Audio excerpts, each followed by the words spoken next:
Asun. Bapak dan Ibu yang saya hormati, terutama Pak Dr. Purwanto, MPD. Saya dari tadi ngomong sama Asep, orang ngomong pendidikan tuh sekolah ya Asep? Iya sekolah. Ngomong arsitektur sekolah. Ngomongin lingkungan hidup sekolah. Saya nggak pernah sekolah. Saya nggak sekolah pendidikan, saya nggak sekolah arsitektur, saya nggak pernah sekolah memahami lingkungan hidup, karena hanya murni melalui proses penghayatan hidup, sebuah perjalanan panjang. Bahkan makin kesini saya makin malas, sudah nggak pernah baca buku lagi. Saya cukup tiap hari menikmati angin, menikmati air, menikmati kehidupan ini. Karena hari ini saya banyak menikmati bagaimana alam itu tercipta, bagaimana alam Indonesia ke depan, bagaimana pendidikan harus dibangun.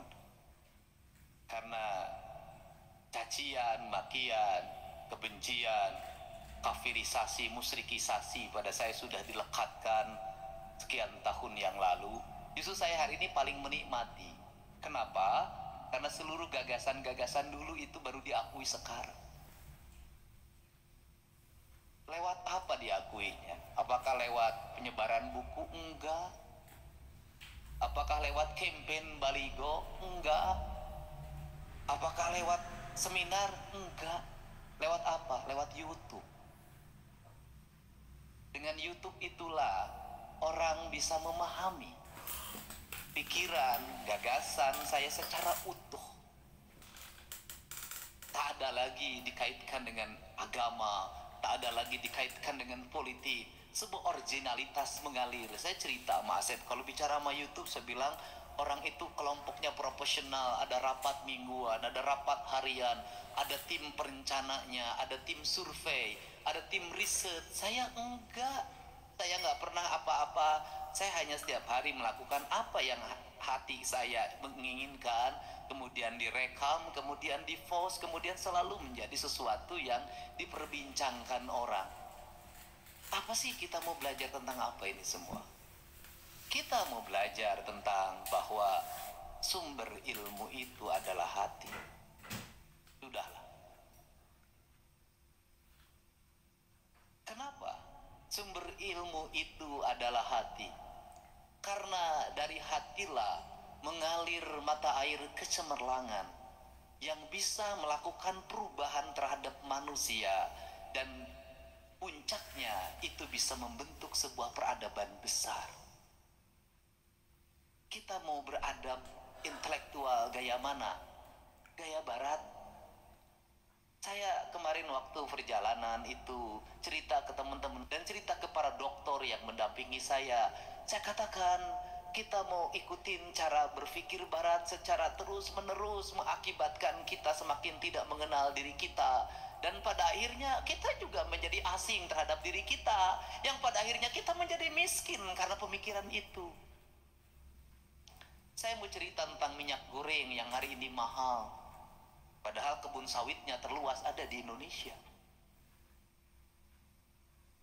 Apa penyesalan yang ada di diri saya? Kenapa negara melakukan perubahan dari minyak kelapa ke minyak sawit? Kenapa para kapital menawarkan minyak sawit kepada warga Ciamis yang sudah jago bikin minyak keletik? Kenapa menawarkan pada warga Purwakarta, warga Subang, warga Kerawang, yang seluruh ibu-ibu pada waktu itu hampir dalam sebulan sekali pasti bikin minyak keletik. Sebagian digoreng, sebagian untuk rambut ibu saya yang panjang itu, sebagian itu untuk kulit saya ketika masuk sekolah agar tidak kelihatan dakian. Anda bayangkan kalau tradisi bikin minyak keletik ini diwariskan secara turun-menurun, dan kita tidak merasa bodoh, dan kita tidak merasa tertinggal, mungkin gangguan kesehatan karena pengelolaan minyak yang salah, Mungkin kadar kolesterol tidak akan menjadi perdebatan. Mungkin bangsa Indonesia ini adalah bangsa yang berdaulat, di mana ibu-ibu tidak mesti ngantri minyak goreng dalam setiap waktu, di mana ibu-ibu mandiri dalam setiap hari. Bangsa ini sudah menjadi bangsa besar sebenarnya hanya karena revolusi minyak keleti. Tetapi lagi-lagi negara dan kebijakan-kebijakannya memisahkan kaum ibu pada sebuah tradisi. Yang tradisi itu adalah tradisi sebuah bangsa besar, di mana setiap keluarga punya kemandirian dalam makanan yang tidak terintervensi oleh produksi orang lain. Kita tidak mesti gali lagi tanah, angkat pasir. Kita tidak mesti lagi gali batu, angkat pasir. Beberapa waktu yang lalu saya ngamuk, viral, hampir 6 juta penonton. Semua orang cerita ketemu ke saya, Kang Deddy kesurupan ya. Iya, saya bilang saya kesurupan mau. Kenapa? Saya marah karena beberapa orang pinter ingin merubah bambu menjadi pisang. Sebuah komoditi ecek-ecek dalam pandangan saya. Kenapa? Karena gunung itu akan longsor, mata airnya akan tercerabut, tradisinya akan berubah. Masyarakat yang tenang, yang damai, yang santai, cukup menunggu bambu ditebang, dikirim kemudian menjadi uang, akan menjadi masyarakat yang setiap hari berputar otaknya agar pisangnya menjadi panjang, agar dalam setiap waktu dia harus bersaing, menjadi stres dan depresi. Buat apa Anda hidup kalau depresi? Buat apa Anda kaya kalau depresi? Buat apa guru mendapat sertifikasi kemudian melahirkan depresi baru? Karena apa? Karena dengan sertifikasi itu Anda mengambil Avanza baru. Dengan sertifikasi itu juga Anda mengambil motor baru. Sehingga gaji yang diprediksi bahwa guru dengan sertifikasi akan sejahtera terbalik, semakin beban hutangnya semakin tinggi, stres lagi ngajar. Bukan tidak setuju sertifikasi, tapi pola pemikiran yang dirubah. Nah, kenapa saya tentang itu? Kenapa? Karena ada kebudayaan yang belum tergali. Saya katakan, ada falsafah, congo nyurup karena puhu, sangkan paraning dumadi, manunggali gaulah gusti dari di sini mulai pendidikan. Nah, ini akan tercerabut, saya bilang. Ketika tercerabut, maka catchment area menjadi hilang. Ketika catchment area menjadi hilang, maka ketika berpikir jatiluhur, bukan lagi berpikir bagaimana mengelola air, tapi berpikir bagaimana mencegah longsor lagi. Otak bangsa semakin rusak lagi. Saya kemarin ketemu sama teman-teman penggiat bambu di Bali. Dia bercerita tentang bagaimana Cina hari ini sudah mulai mengembangkan bambu sebagai komoditi unggulan bangsanya. Bagaimana Cina hari ini akan membangun bahwa bangunan-bangunan semuanya terbuat dari bambu. Bagaimana bambu itu yang tanaman yang dianggap pinggiran berubah menjadi tanaman kelas 1. Bagaimana bambu itu bisa dirubah menjadi batang-batang yang besar, bisa digabungkan menjadi kayu yang kokoh. Bagaimana dia akan berpikir peradaban di mana dia tidak malu negaranya menjadi negara tirai bambu. Teologi apa yang menyebabkan kerusakan berpikir pendidikan? Apa yang mengakibatkan keterpurukan dalam berpikir kemajuan? Hancurnya teologi dalam peradaban Indonesia. Dalam teologi Nusantara, kalau kita ingin menjadi bangsa besar, dan kita pernah menjadi bangsa besar, kita pernah menjadi bangsa besar dalam hamparan kerajaan Nusantara. Kita pernah menguasai India. Kita pernah menjelajah sampai Portugis. Kita pernah bahwa kapal perang kita adalah kapal perang yang ternama. Anda mewujudkan kemajuan itu dengan apa? Di sini dulu. Tapi kalau Anda ingin mewujudkan sebuah kemajuan besar, tapi pikiran Anda yang menganggap adalah yang besar itu dari bangsa lain, bukan ajaran leluhurnya, sampai kapanpun Anda tidak akan pernah menjadi orang besar dan berperadaban besar.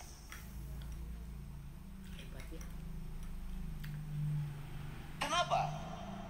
Karena ada teologi dagang di mana yang penjual barang itu harus kalah sama pembeli barang. Dan dulu itu kan zamannya Majapahit ya. Kalau kita Cina Ke Madagaskar bolak-balik ngambil pelajaran orang, nggak apa-apa. ya enggak? Kalau Eropa nggak apa-apa. Kalau Afrika nggak apa-apa. Kalau Indonesia tidak, karena Indonesia memiliki segalanya. Negeri ini punya segalanya.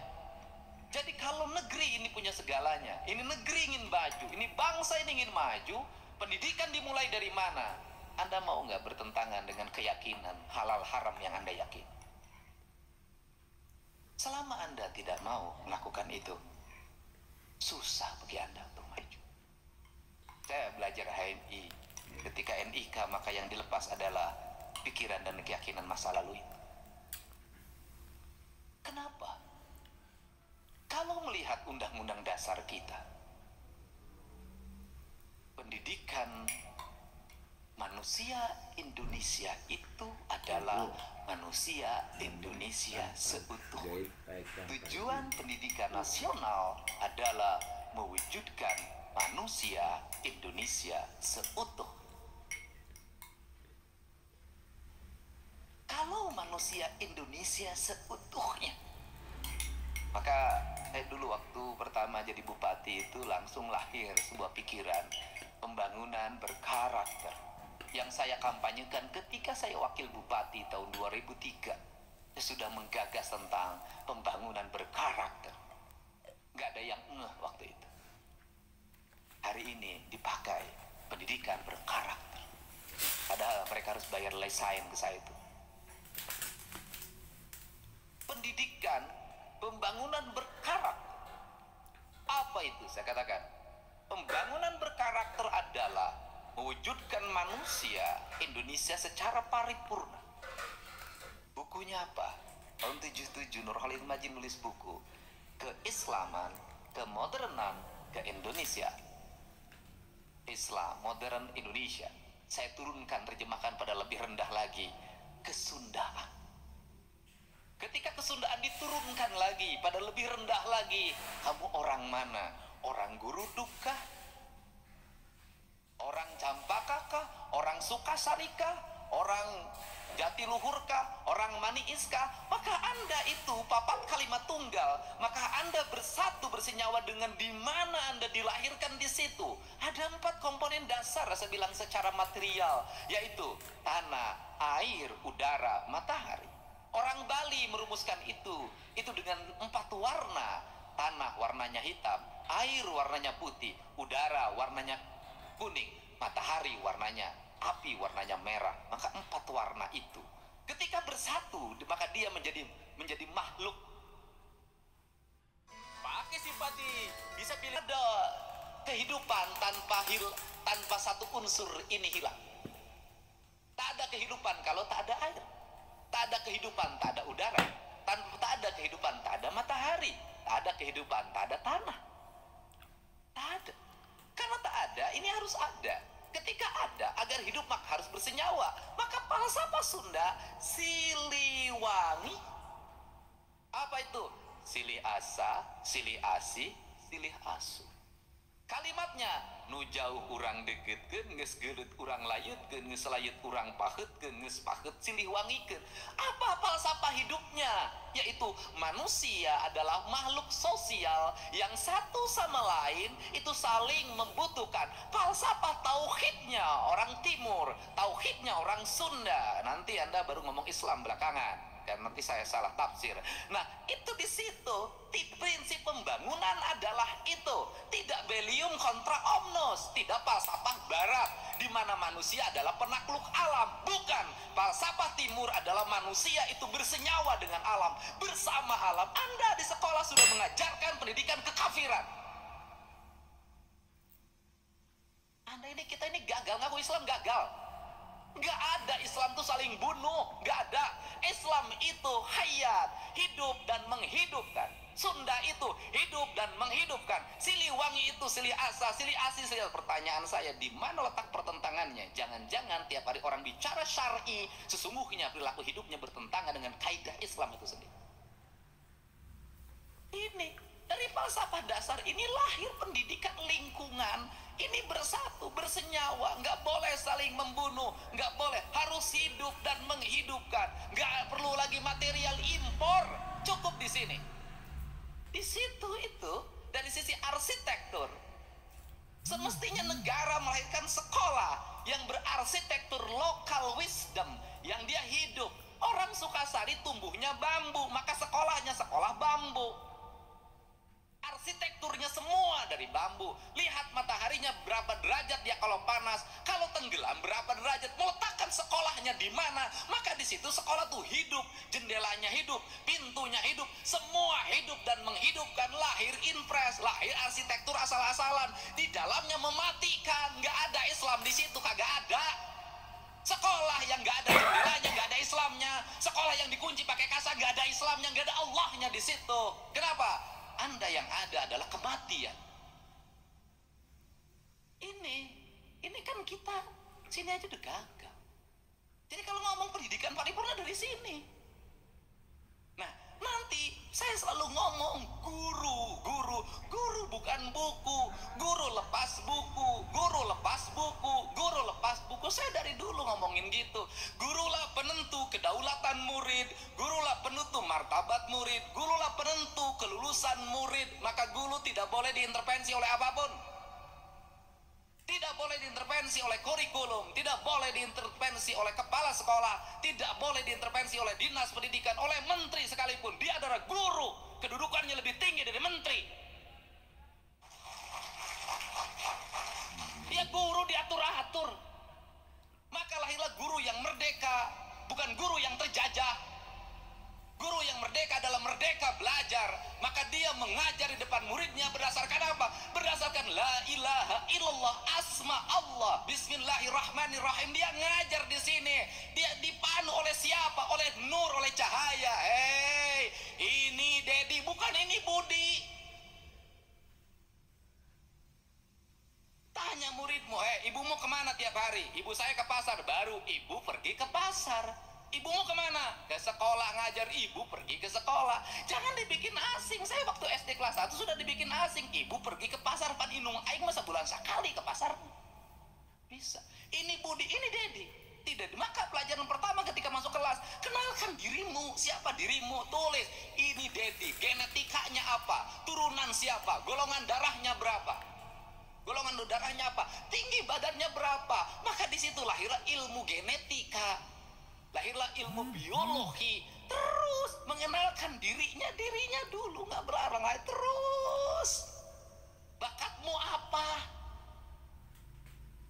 Kalau sudah bakatmu apa, ya sudah, kamu bergerak di sekolah sesuai dengan bakatmu. Maka sekolah nggak ada ranking.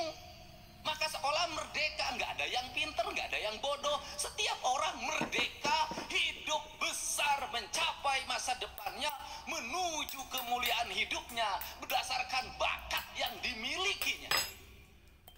Merdeka, guru tugasnya memandu.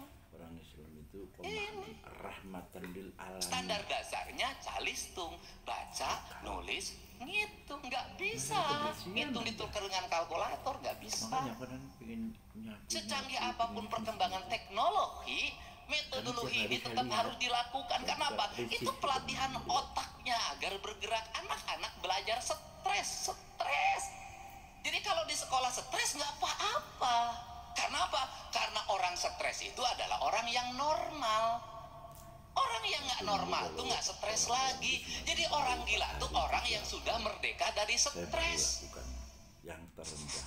Ketombe basah balik-balik lagi. Mungkin siapa? Pikir, loh, Anda ketika melihat orang gila, stres jelema teh salah. Dia tuh sudah terbebas dari stres. Tugas manusia itu apa? Mengelola stres. Karena hidup itu dari masalah ke masalah. Tugas manusia itu mengelola pikiran, mengelola masalah. Maka masalah menjadi kekuatan. Maka dalam ilmu matematika, negatif kali negatif positif. Masalah dikali masalah keberhasilan. Jadi saya seperti ini, saya hidup bersyukur. Dari mana bersyukur? Dilahirkan jadi orang miskin. Bersyukur, bapak saya anaknya 9, saya anak paling bungsu, bersyukur. Ulama senang hidupnya, tidak terlalu berat, nggak seberat saya, pendidikannya sedikit, nggak menurut saya kurang nyaman. Kenapa? Jadi kalau ngomong ke sekolah tanpa jajan, saya dulu ke sekolah tanpa jajan, tapi terpaksa sebab uang jajan. Tapi dengan keterpaksaan itu, maka saya bikin nasi di rumah. Karena minyak gorengnya harus dibagi, minyak letiknya dibagi untuk goreng, nanti goreng ikan asin siang, maka pagi-pagi saya hanya cukup pakai sangrai, sangu, pakai uyah, sederhana. Ternyata sekarang sangrai sangu itulah makanan paling sehat bagi saya, karena terbebas dari minyak goreng. Sederhana. Nah, konsepsi. Jadi Anda tuh pendidikan tauhid, pendidikan tuh sama. Biologi itu ya tauhid, fisika itu ya tauhid.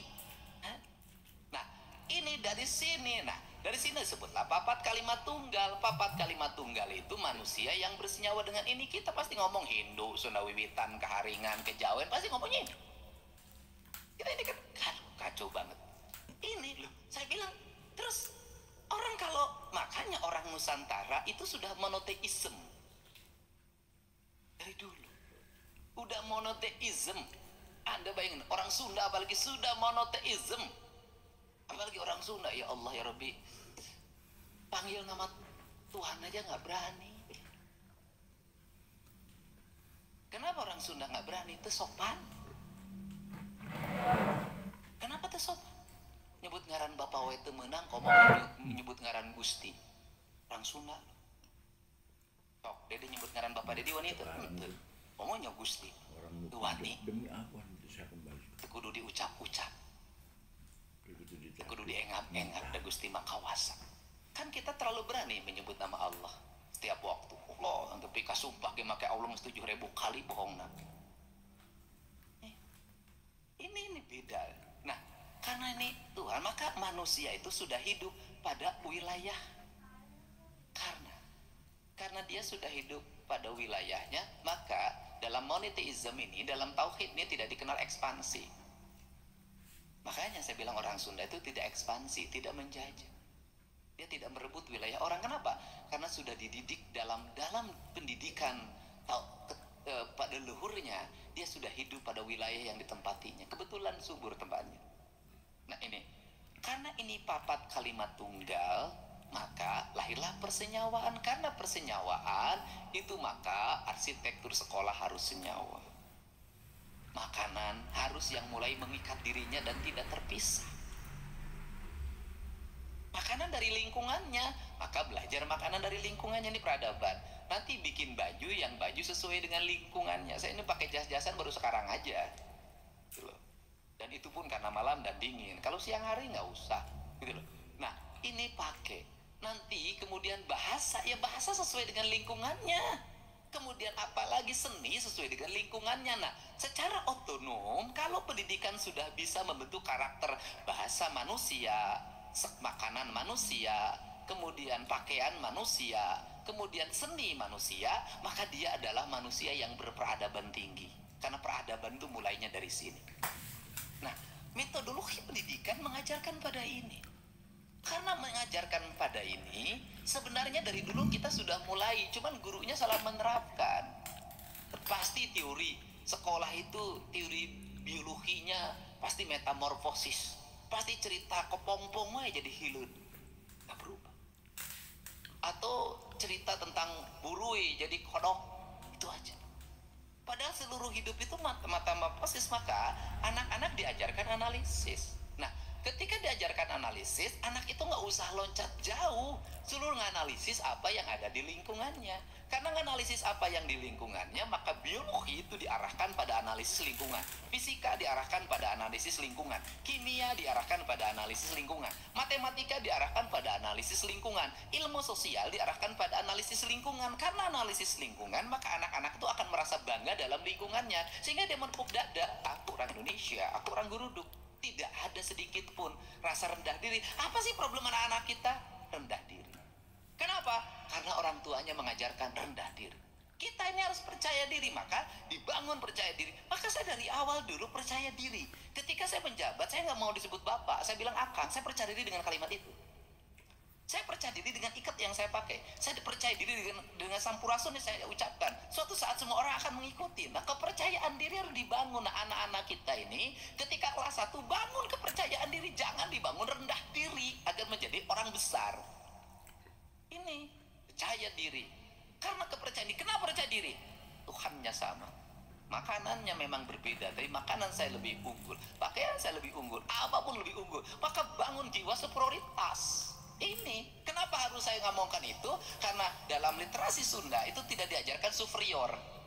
Kenapa kalimat orang Sunda ulah agul ku payung butut? Konteksnya sudah berbeda, ini bersaing.